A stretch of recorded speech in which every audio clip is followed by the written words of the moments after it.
नमस्कार, प्रादेशिक समाचार के साथ मैं शीला कुमारी। पहले मुख्य समाचार। प्रधानमंत्री नरेंद्र मोदी आज मेघालय और त्रिपुरा का दौरा करेंगे।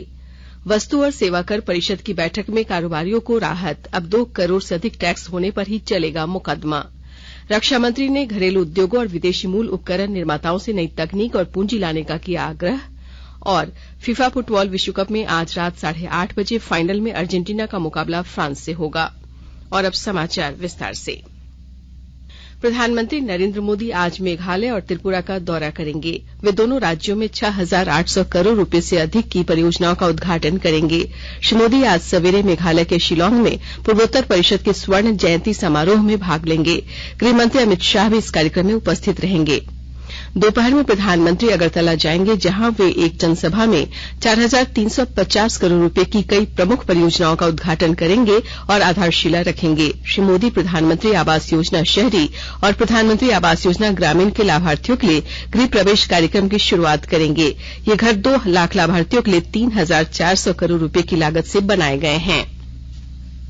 गृह और सहकारिता मंत्री अमित शाह ने कल कोलकाता में 25वीं पूर्वोत्तर क्षेत्रीय परिषद की बैठक की अध्यक्षता की।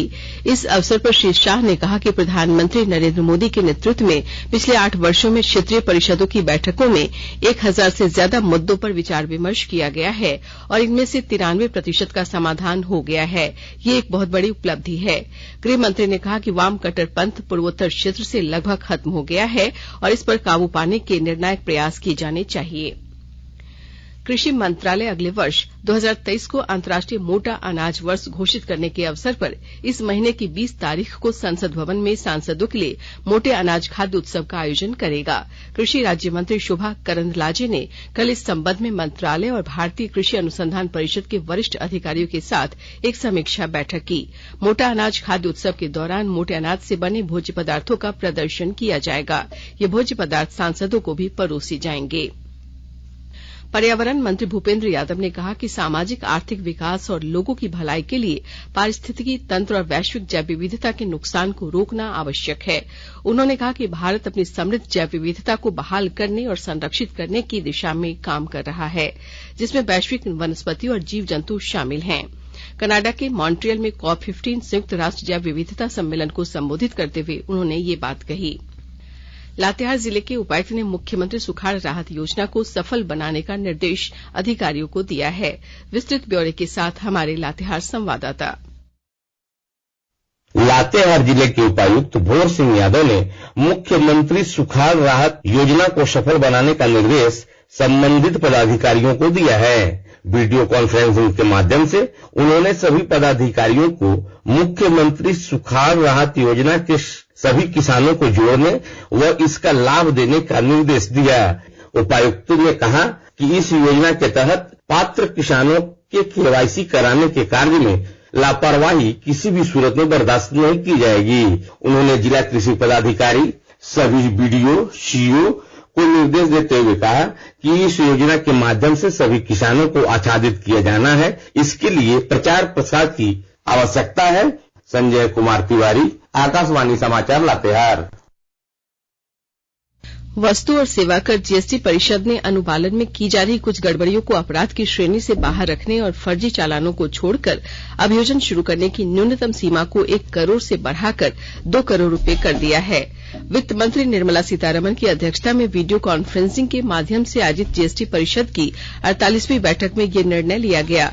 राजस्व सचिव संजय मल्होत्रा ने बैठक में लिए गए निर्णयों के बारे में कहा कि 3 प्रकार के अपराधों को अपराध की श्रेणी से बाहर रखने की सिफारिश की गई है। इसमें किसी भी अधिकारी को उसके कर्तव्यों के निर्वहन में बाधा डालने या रोकने, साक्ष्यों के साथ जानबूझकर छेड़छाड़ करने और सूचना देने में विफलता शामिल है। श्री मल्होत्रा ने कहा कि बैठक के दौरान दालों की चूरी पर GST दर 5% से घटाकर 0 कर दी गई है। पेट्रोल के साथ सम्मिश्रण के लिए रिफाइनरियों को आपूर्ति की जाने वाले एथनॉल पर कर की दर 18% से घटाकर 5% की गई है। आकाशवाणी के ताजातरीन समाचारों के लिए आप हमारी वेबसाइट newsonair.com पर लॉग ऑन कर सकते हैं। ताजा समाचार Twitter handle @AIR news alerts और Facebook page All India Radio news पर भी उपलब्ध है। आप प्रादेशिक समाचार एकांश के ट्विटर हैंडल @AIR न्यूज _ और फेसबुक, इंस्टाग्राम पेज तथा YouTube channel AIR news Ranchi पर भी हमारे बुलेटिन सुन सकते हैं। प्रादेशिक समाचार आप आकाशवाणी रांची से सुन रहे हैं। रक्षा मंत्री राजनाथ सिंह ने कहा है कि सरकार वर्ष 2025 तक रक्षा उत्पादों का लक्ष्य वर्तमान के $12 अरब से बढ़ाकर $22 अरब करने के लिए प्रतिबद्ध है। फिक्की के वार्षिक सम्मेलन में रक्षा मंत्री ने उद्योग जगत से कहा कि आने वाले वर्षों में वे अनुमान लगा सकते हैं कि उनके लिए विकास की कितनी संभावनाएं खुलने वाली हैं। राजनाथ सिंह ने कहा कि घरेलू उद्योगों की भागीदारी बढ़ाने के लिए सरकार ने रक्षा पूंजी का एक हिस्सा घरेलू खरीद के लिए आरक्षित कर रखा है। भारत की अध्यक्षता में G20 की फाइनेंस ट्रैक की रूपरेखा कार्य समूह की पहली बैठक कल बेंगलुरु में संपन्न हुई। 2 दिवसीय बैठक के दौरान सदस्य देशों ने महामारी के बाद मुद्रास्फीति और मंदी के कारण वैश्विक अर्थव्यवस्था पर पड़ने वाले प्रभाव के बारे में चर्चा की। मौसम विभाग के अनुसार अगले 4 दिनों तक सुबह में कोहरा छाये रहने की संभावना है। मौसम विभाग ने बताया है कि न्यूनतम तापमान में आंशिक गिरावट आ सकती है। रांची जिले का न्यूनतम तापमान 8 डिग्री पर पहुंच गया है। अगले 2 दिनों तक रांची के न्यूनतम तापमान में गिरावट आने की संभावना है। राज्य के अन्य जिलों में भी सुबह में कोहरा छाया रहेगा और बाद में मौसम साफ रहेगा। भारत ने महिला नेशंस कप हॉकी प्रतियोगिता जीत ली है। वेलेंसिया में फाइनल मैच में भारतीय महिला टीम ने स्पेन को 1-0 से हराया। गुरजीत कौर ने एकमात्र गोल किया। हॉकी इंडिया ने सभी खिलाड़ियों को 2-2 लाख रुपए और सहयोगी स्टाफ को 1-1 लाख रुपए देने की घोषणा की है। इसी के साथ भारतीय टीम ने 2023-2024 के FIH प्रो लीग के लिए क्वालीफाई भी कर लिया है। चट्टोग्राम में भारत के साथ पहले क्रिकेट टेस्ट मैच के 5वें दिन आज बांग्लादेश दूसरी पारी में 6 विकेट पर 272 रन से आगे खेलना शुरू करेगा। मेजबान टीम जीत से अभी भी 241 रन पीछे है। भारत ने बांग्लादेश को 513 रन का लक्ष्य दिया है। बांग्लादेश के जाकिर हसन ने शतक लगाया। अक्षर पटेल ने अब तक 3 विकेट लिए हैं। फीफा फुटबॉल विश्व कप में आज रात 8:30 बजे फाइनल में अर्जेंटीना का मुकाबला फ्रांस से होगा। इससे पहले कल खेले गए मैच में क्रोएशिया ने मोरक्को को 2-1 से हराया। क्रोएशिया तीसरे स्थान पर रहा। और अब अखबारों की सुर्खियां। राज्य से प्रकाशित होने वाले लगभग सभी अखबारों ने आज होने वाले फीफा विश्व कप फुटबॉल के फाइनल मैच की खबर को प्रमुखता से प्रकाशित किया है।